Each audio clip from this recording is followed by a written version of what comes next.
Schwa and A.M. Rousseau, seasoned French comparatists, consider comparative literature. I'm sorry, I'm going to take it up in French as it is. La littérature comparée est l'art méthodique par la recherche de liens d'analogie, de parenté et d'influence, de rapprocher la littérature des autres domaines de l'expression ou de la connaissance, ou bien les faits et les textes littéraires entre eux, distants ou non, donnent le temps ou donnent l'espace, pourvu qu'ils appartiennent à plusieurs langues ou plusieurs cultures. Fissent-ils partie d'une même tradition afin de mieux les décrire, les comprendre et les goûter. Comparative literature is a methodical art of research which emphasizes search for linkages of analogy, relationship, and influence. Establishes convergences between literature and other areas of expression, knowledge, or even facts, and literary texts, whether they are historically connected or not in time and space, provided they belong to several languages or cultures and the same tradition in order to describe, to understand, and to enjoy them better. This is having briefly defined comparative literature, I make bold to say that as a person who loves to delve into situations that call for serious challenges, I embarked on the study of this branch of literature, irrespective of the challenges, which made me to do a critical study of 8 books and 4 authors in my thesis. To God be the glory. In the course of this work, I shall define the keywords that make up the title of this inaugural lecture. I shall also define a neologism that is to be seen for the very first time in the whole world today from Nnamdi Azikiwe University, Awka. Vice Chancellor, sir,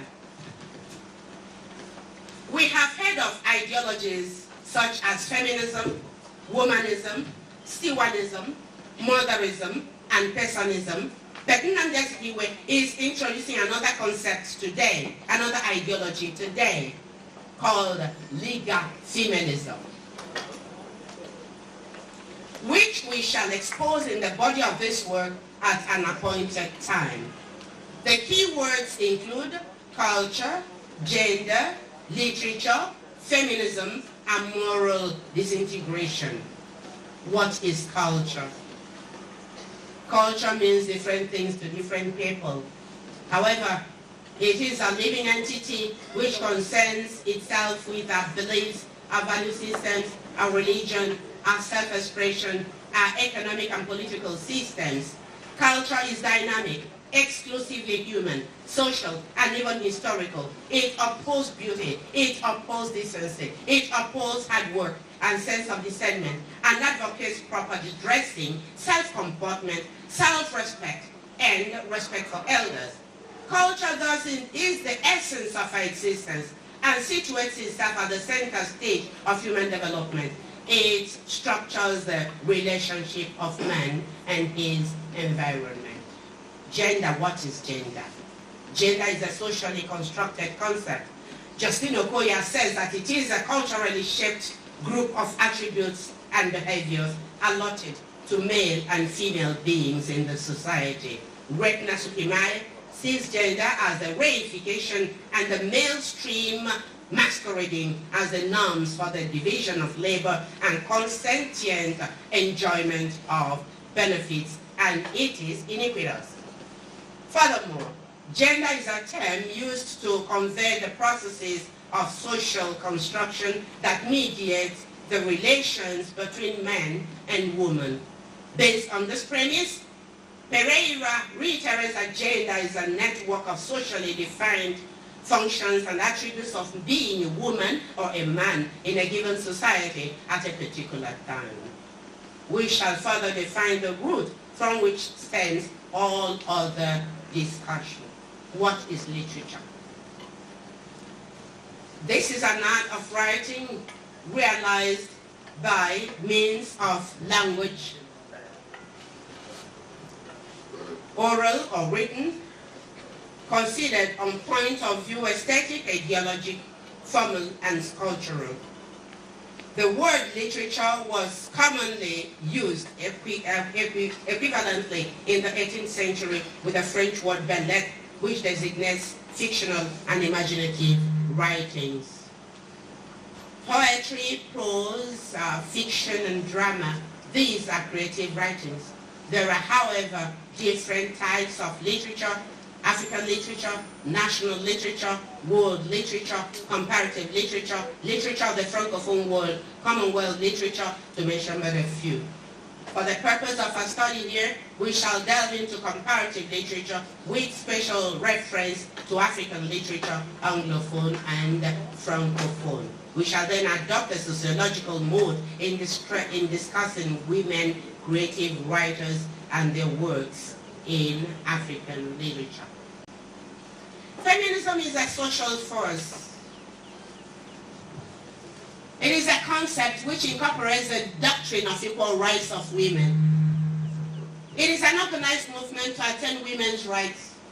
It has different aspects such as Marxism, Marxist feminism, lesbian feminism, socialist feminism, liberal feminism, African feminism, Asian feminism, psychoanalytical feminism, radical feminism, womanist feminism. African feminism is inclusive. It combines racial, sexual, class, and cultural dimensions to form feminism through which women are viewed, first and foremost, as human rather than sexual beings. It is a belief that sexes are culturally not biological formed and shaped to fit male notions about a defective sex. An ideology of social transformation aiming to create a world for women beyond simply equality with men.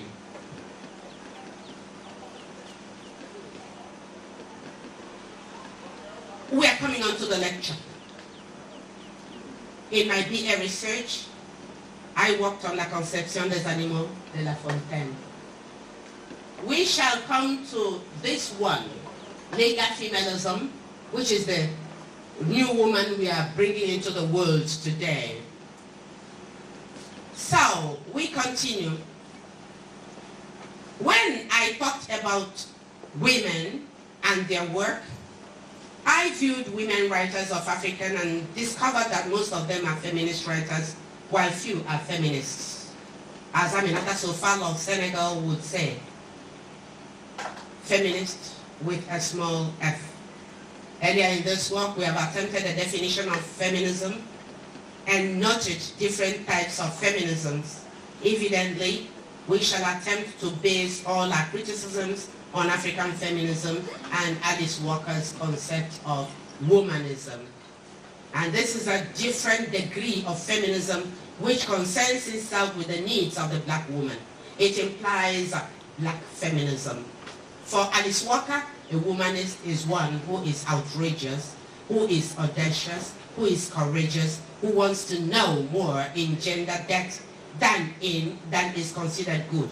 A woman who loves other women sexually and or non-sexually, appreciates and prefers women's culture, women's emotional flexibility, a woman who is committed to the survival and wholesomeness of entire people, male and female, is called a womanist. This concept celebrates the idea of black life and concerns itself with the black power friction. This is an alternative to Western bra-breaking feminism. In Aminata Sofal, I found exemplified the woman condition in Africa, even as she tries to advance solutions to the problems identified. Thus, in my MA project, I worked on l'évolution de la femme et des valeurs africaines, dont par Roman d'Aminata Sofal. And in working on the evolution of women and African values in the three works, Le Revenant, La Grève des Battus, L'Appel des Arènes, Justina Okoye observed that the writer's interest in the social life, cultural life, and above all, the evolution of women towards modernism was highly manifested. woman and culture.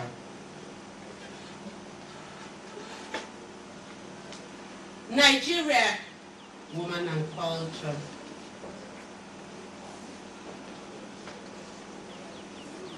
As we have earlier observed, culture generally is considered as a set of human behavior, beliefs, morals, customs, and values which are born and imbibed by people through the process of acculturation, among other means. Thus, based on the above affirmation, the study demonstrates Aminata Sofal's stand on the condition of women in Africa and the problems they are confronted with. As long as one lives, he or she is bound to give or receive something from another one, which one finds oneself in when one finds oneself in a foreign land. For Aminata Sofal, any culture could be borrowed, but the most essential thing is to note, is that no matter how important a borrowed culture is, there must be a synthesis of the two elements while the borrower still remains himself or herself. Through her female protagonists, Aminata Sofal reaffirms that a woman should be respected in her society because she is the source of life. A woman observes that women play special roles of procreation to ensure the perpetuation of her lineage. For these women, their dominion role of life giver is not limited to bearing or nurturing babies. No. They also develop and give life to things as they ponder words, ideas, needs, and problems. Thus, women writers strive to encourage women in their aspiration to liberate themselves from the clutches of patriarchy that suppress them. In examining the condition of women in patriarchal societies, Aminata Sofal protests in her works the undesirable and the repressive social norms and values that vitiate female autonomy in Africa. She empowers her female characters, battling with culture with the use of words evoking mental attitudes of female liberation. Sofal has written many books in which she adorns her protagonists with these potentials. Le Revenant, La Grève des Battus, L'Appel des Arènes, Le Jujubier du Patrin, Douceur de Becaille, and others. As we have said before in her portrayal of female protagonists, Fall in Le Revenant uses the bold, resourceful, but extravagant and pompous Ajay Mandiai to ridicule the shortcomings of African women who is immersed in gender politics. In La Grève des Battus, she uses yet another strong, disciplined, and politically alert woman, Salanien, who doggedly fights for the rights of women. This woman, a representative of the new woman, advocated by feminists, is forceful, powerful, confident, and goes beyond the reaches of male domination. In L'Expert de la Nation, Aminata Sofal deals with the stinking corruption destroying the life of an imaginary country. Madiama, the president of that country, sets out to wipe out the corruption that ends up getting immersed in corruption that disintegrates any country. Aminata Sofal has equally written on the influence of modernity on the modern African society, especially our women.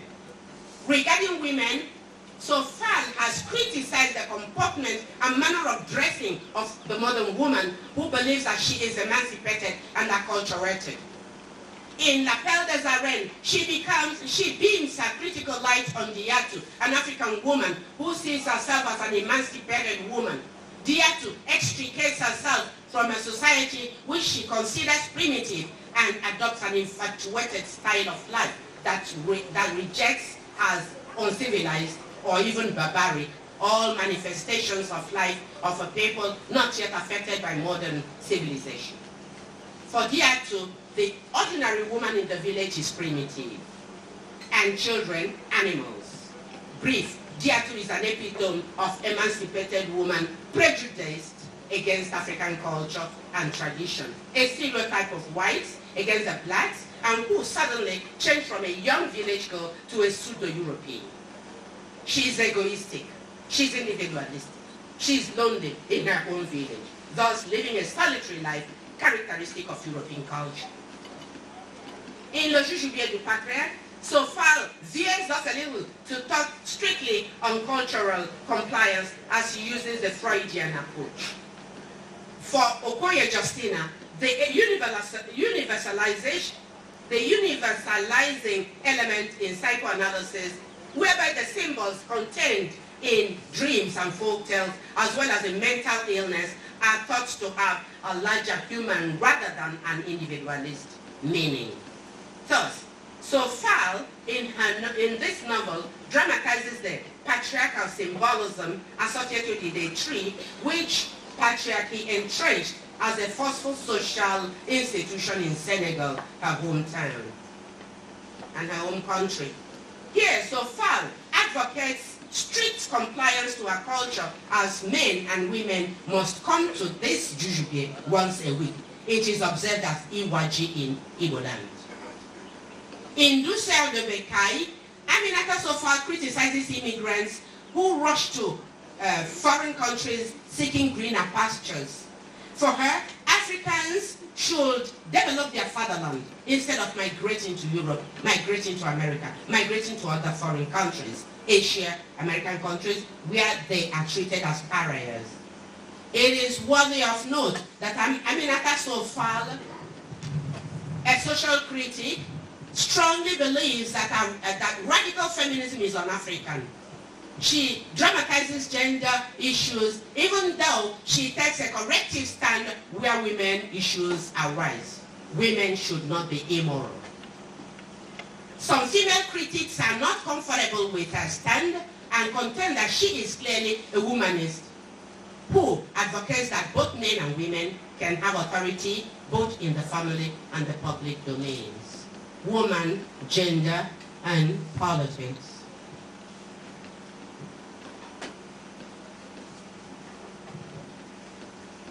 Nigeria is a country where patriarchal rules are overzealously entrenched and women are seen as second-class citizens.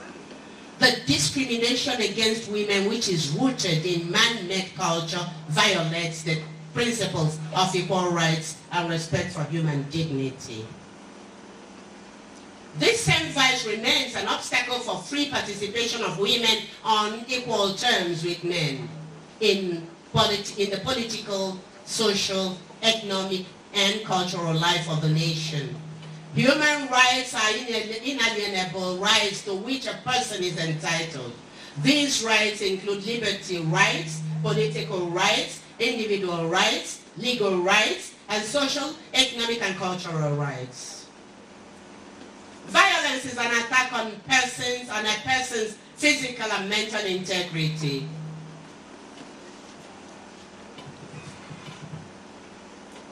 We have earlier noted that Francophone and Anglophone women writers set their works in urban and rural areas. Thus, the four writers we mentioned prior to this, Aminata Sofal, Zainab Alkali, Mariam Abba, Ifeoma Okoye, all of them are agents of social change. And Ellen Showalter rightly said, women writers are the anointed priestesses of their sex, and their creed was influence. Helen Chukwuma in her inaugural lecture affirmed that the writer's feministic stance has challenged a retrogressive culture that oppresses women, the women's voicelessness, passivity, and powerlessness that make them succumb too easily to the status quo.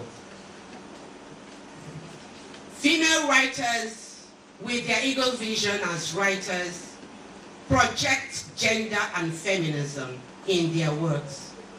While some of them viewed women's problems as social problems and adopt a womanist solution to the problem seen, Others argue that even when women have a profession, they are still forced to remain inconspicuous. Thus, they advance a possibility that could create a more harmonious society and heal the rift between the male and female genders. This is adopting a womanist and feminist stance. So, Zainab Al-Kali, one of the female writers, a Muslim, advances on equivocal challenges and criticism of Muslim society. The history of gender problems in African societies are anchored on colonialism and their religion, which affected the legal structures and religious structures of African society. Colonialists introduced voicelessness and gender stratification that placed women in the position of the subaltern. According to Justina Okoye, Christianity and Islam disrupted traditional societies and destroyed old religions. The colonialists used their philosophy and religion to deny women their otherwise prominent place in socio-political affairs of their society. They create a condition that limited women's role in politics and political development of their nation. They threw women into a period of darkness in which they only learned the art of doing instead of the art of being, and they were played by patriarchal rules and chose the masculine role as a model. But then, Flora Mwapa, the precursor of women's writing in her novel, Efuru, endows her protagonist, Efuru, with power, both as woman and as a priestess. She, to borrow Choma's words, twists the patriarchal society with her twisted perception of hide-bound cultural norms. The protagonist, Efuru, is very resourceful and economically self-sufficient. And Bucheme Cheta, in our destination Biafra, creates an unmarried, strong, fearless, courageous, outrageous, and intelligent baby who goes to battle dressed in army uniform.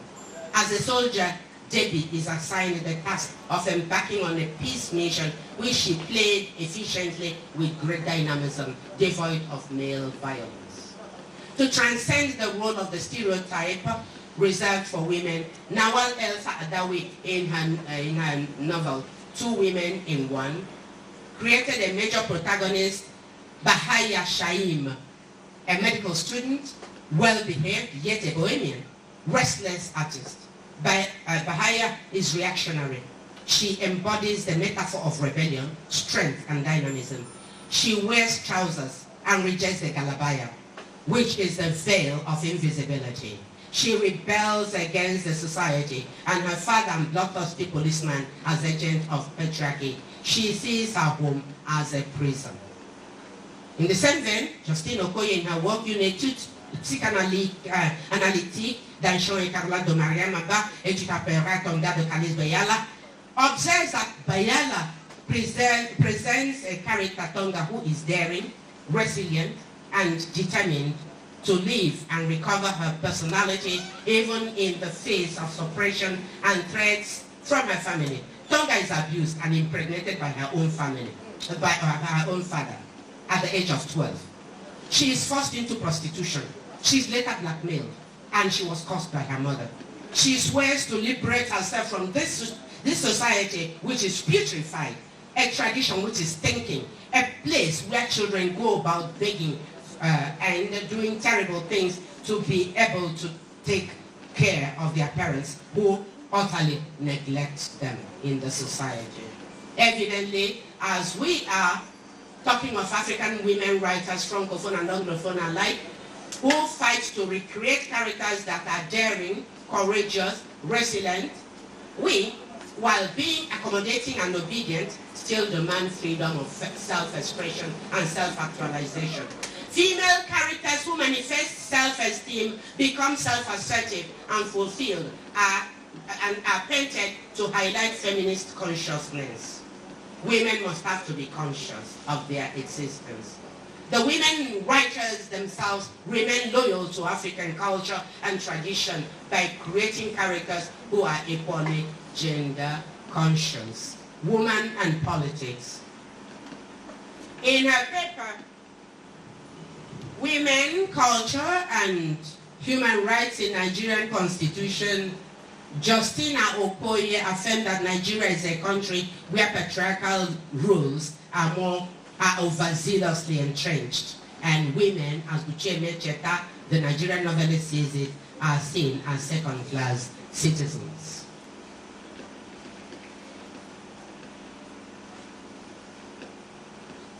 Nigeria is a country where patriarchal rules are overzealously entrenched. Women are seen as second-class citizens. The discrimination against women, which is rooted in man-made culture, violates the principles of equal rights and respect for human dignity. This same vice remains an obstacle for free participation of women on equal terms with men in the political, social, economic, and cultural life of the nation. Human rights are inalienable rights to which a person is entitled, and these rights include liberty rights, political rights, individual rights, legal rights, and social, economic, and cultural rights. Violence, woman and violence. Please, a little bit. Okoye frowned in her paper at the way the Igbo ethnic group discriminates against women in distribution of a man's inheritance when he is no more, when a man dies. However, a recent Supreme Court judgment, as reported by Chioma Adeoye, a commentator and analyst of national issues, has voided the Igbo law and custom that forbids a female from inheritance on the grounds that it is discriminatory and conflicts with the provision of the Constitution. The court held that the practice conflicted with Section 42, subsection 1 and Section 2 of the 1999 Constitution. According to Adeoye, Justice Bode Rhodes Vivor, who read the lead judgment, held that no matter the circumstances of the birth of a female child, such a child is entitled to an inheritance from her late father's estate. Human rights are inalienable rights to which a person is entitled. It is repeated. So, since women's rights are human rights, and women's rights are not only ably represented in 1999 Constitution, Nigerian women want to be part of the Constitution. Woman and violence. Helen O'Connell asserts that in all countries, including those sympathetic to women's equality, women remain second-class citizens. Women suffer daily infringement on their basic rights as human beings and live with the ever-present threat or experience of physical and sexual violence. O'Connell's assertion points to the fact that women experience conflict and violence in several ways related explicitly to the gender division of rights, roles, and responsibilities. Thus, violence is an attack on a person's physical and mental integrity. The UN Declaration of the